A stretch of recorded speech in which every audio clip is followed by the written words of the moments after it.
दोस्तों, गढ़वाल के महान योद्धा कप्पू चौहान, जिन्हें स्वाभिमान की प्रतिमूर्ति माना जाता है, उनका स्मारक मेरे ठीक पीछे है।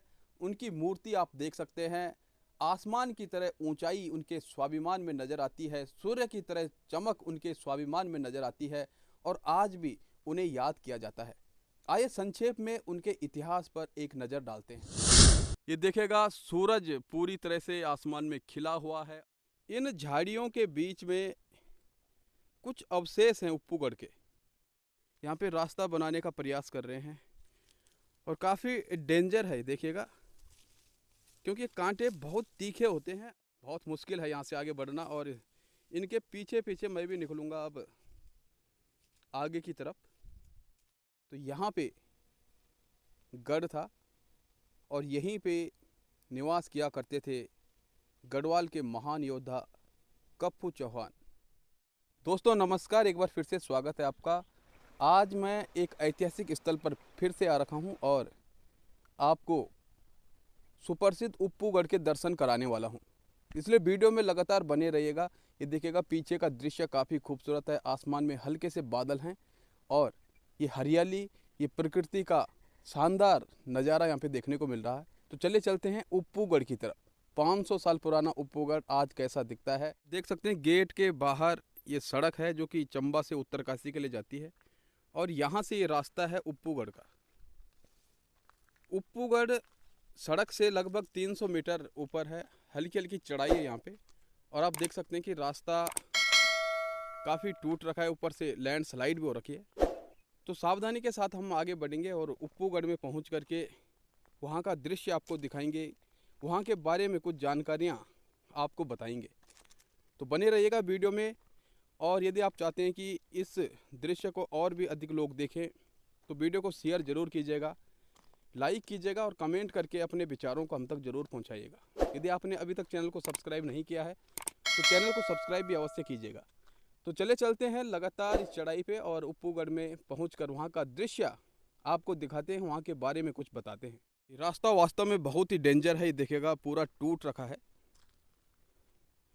और नीचे देखिएगा बहुत गहरी खाई है। यदि थोड़ा सा चूक हो जाए तो बहुत बड़ा नुकसान हो सकता है यहाँ पे। तो बहुत ही सावधानी के साथ आगे बढ़ना पड़ रहा है।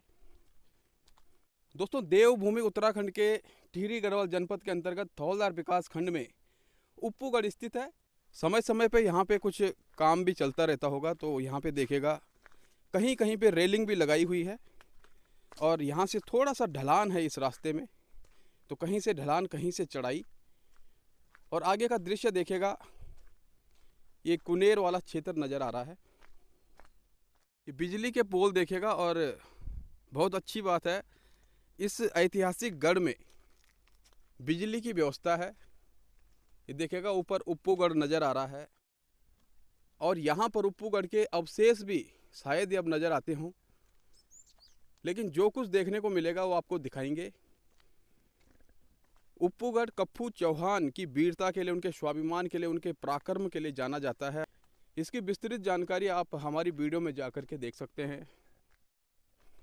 तो यहाँ देखकर यही लगता है कि यहाँ पर लोगों का आवागमन काफ़ी कम है और किसी विशेष समय में ही लोग यहाँ पे आते होंगे, जब कभी मेला लगता होगा। रास्ते पर कुछ आगे आकर के खड़ी चढ़ाई लगती है और सीढ़ियों के माध्यम से हमें ये चढ़ाई पार करनी होगी यहाँ से। तो यहाँ पे जो सीमेंट का कार्य हुआ है, जो सीढ़ियों पे प्लास्टर हो रखा है, उस पे शैवाल जमी हुई है। तो फिसलने का भी डर हो सकता है यहाँ पे, इसलिए सावधानी से ऊपर चढ़ेंगे। अच्छी बात यह है कि यहाँ पे रेलिंग लगी हुई है। हालांकि रेलिंग भी काफ़ी जीर्ण शीर्ण अवस्था में है, लेकिन एक सपोर्ट ज़रूर है यहाँ पे।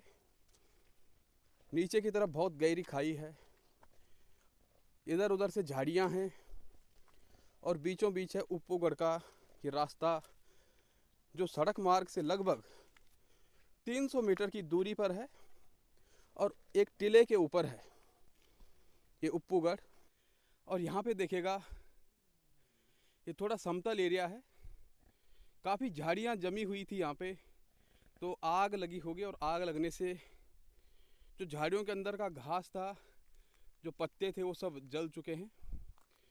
तो यहाँ पर कुछ अवशेष हमें मिलेंगे और उन्हें हम आपको दिखाते हैं यहाँ पे क्या क्या है।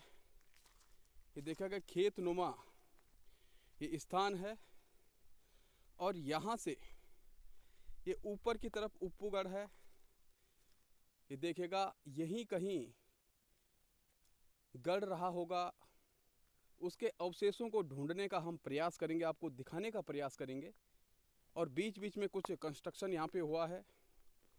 पर्यटन की दृष्टि से इसका विकास किया जा सकता था या अभी भी किया जा सकता है यदि क्षेत्रीय जनप्रतिनिधि इसकी तरफ ध्यान दें।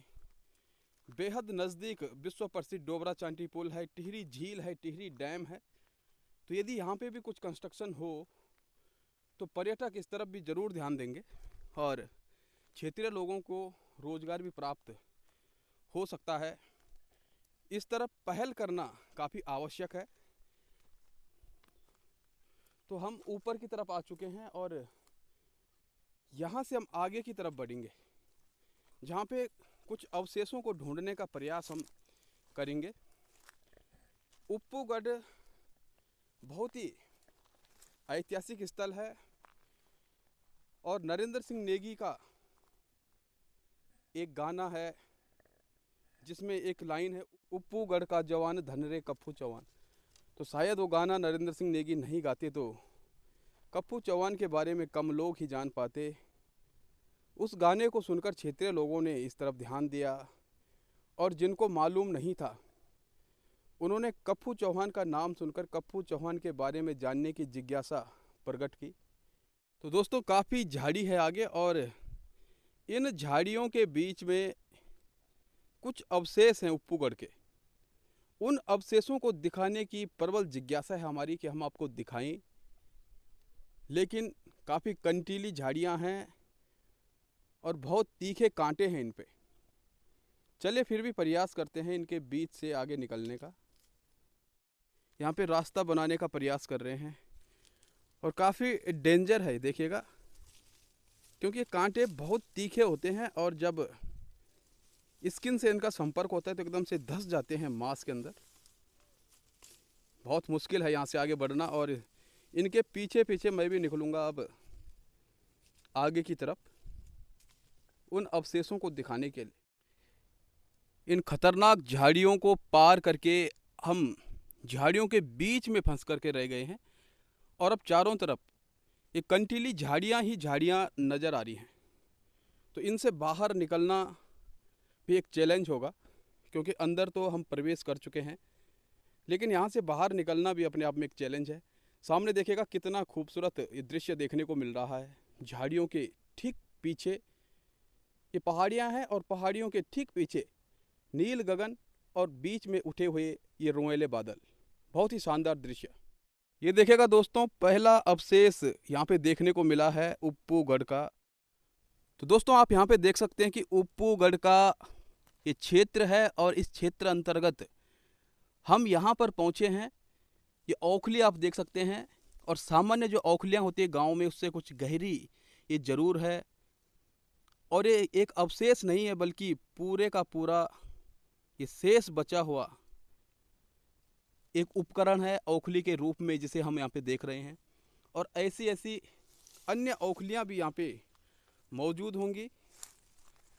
तो देखेगा आगे की तरफ ये तमाम एरिया इन झाड़ियों के बीच से, और जहाँ पर गढ़ हुआ करता था उस तरफ का दृश्य भी हम आपको कुछ ही देर में दिखाने वाले हैं। उससे पहले यहाँ पे जो और अवशेष होंगे वो भी आपको दिखाते हैं। इन झाड़ियों से, इन कंटीली झाड़ियों से, कांटों से बच करके हम बीचों बीच आगे निकल रहे हैं। देखिएगा एक औखली यहाँ पे भी है और संभवतया समय अधिक होने के कारण जब शताब्दियों से इसके ऊपर बारिश पड़ी होगी तो इनका साइज वैसे भी कम हो गया होगा और पत्तों से ढके हुए हैं ये, झाड़ियों से और पत्तों से। ये देखिएगा एक और औखली यहाँ पे देखने को मिली है। गढ़वाल में अक्सर इन ओखलियों का उपयोग किया जाता है। पर्यटन की दृष्टि से इस क्षेत्र को बढ़ावा देने के लिए यहाँ पे प्रयास जरूर किया गया था, लेकिन अब देखिएगा ये बैठने के लिए हवा घर बना रखे हैं, लेकिन चारों तरफ से झाड़ियाँ हैं, तो इनका महत्व तो यहाँ पे जीरो हो जाता है। आज की दृष्टि से यदि हम इसे देखें तो इसका संरक्षण और संवर्धन अच्छे से नहीं किया गया है। ये देखेगा सूरज पूरी तरह से आसमान में खिला हुआ है और स्वाभिमान का सूरज कप्पू चौहान, जो कि अकेले ही लड़ गया था पूरी सेना के साथ जब गढ़वाल को एकीकृत किया जा रहा था, और गढ़वाल के जो प्रथम राजा हुए अजयपाल, उनसे लोहा लिया था कप्पू चौहान ने अपनी मुट्ठी भर सेना के साथ। ये पहाड़ उस स्वाभिमान की याद दिलाते हैं, ये सूरज उस स्वाभिमान की याद दिलाते हैं। कप्पू चौहान भले ही आज दुनिया में ना हो, हर किसी की एक निश्चित उम्र होती है, लेकिन उसके कार्य, उसका स्वाभिमान और उसकी वीरता उसे सदैव सदैव के लिए अमर कर देती है। तो ये सूरज आज प्रत्यक्ष रूप से साक्षी है कि कप्पू चौहान किस प्रकार के वीर योद्धा रहे होंगे। साक्षी हैं ये तमाम अवशेष, साक्षी है यहाँ के लोगों की वो बातें, साक्षी हैं गायकों के वो गीत, लेखकों के वो लेख जिसमें कप्पू चौहान का जिक्र किया गया है।